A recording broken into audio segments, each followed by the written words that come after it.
Calculate the de Broglie wavelength of an electron moving with speed 3 into 10 raised to 6 meter per second and a ball of radius 5 millimeter and mass 3 into 10 raised to minus 2 kg moving with a speed of 100 meter per second.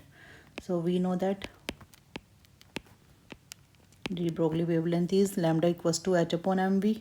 So for the first portion, v is 3 into 10 raised to 6 meter per second and mass of the electron is 9.1 into 10 raised to minus 31 kg and h is 6.6 into 10 raised to minus 34 joule second.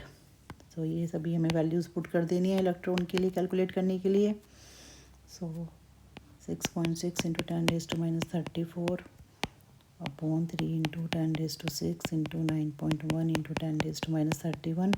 So after calculating this, we are getting 2.47 into 10 raised to minus 10 meter or 2.47 angstrom. This is for electron. Now for particle ball, so lambda would be h 6.6 into 10 raised to minus 34. मास है ball का 3 into 10 raised to minus 2 and it is moving with the velocity of 100. तो अगर हम यहाँ पर calculate करते हैं तो दैट वुड बी, अब ये साइज से इंडिपेंडेंट रहता है. So you can see lambda is 2.2 into 10 raise to minus 34 और अगर हम इसको एंगस्ट्रॉम में भी कन्वर्ट करें तो ये आ जाएगा minus 24 angstrom. So which is very very small quantity.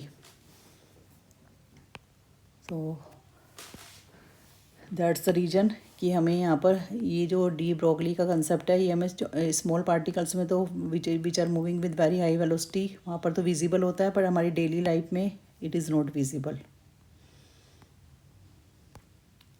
And it is not related to the size of the ball. Thank you. So ये क्वांटम कंसेप्ट होता है which is only visible in small particles. पर लगता है ये बड़े particle पर भी है, पर वहाँ पर जो ये इसका वेवलेंथ वगैरह आती है that is so small that we can not experience it. Thank you.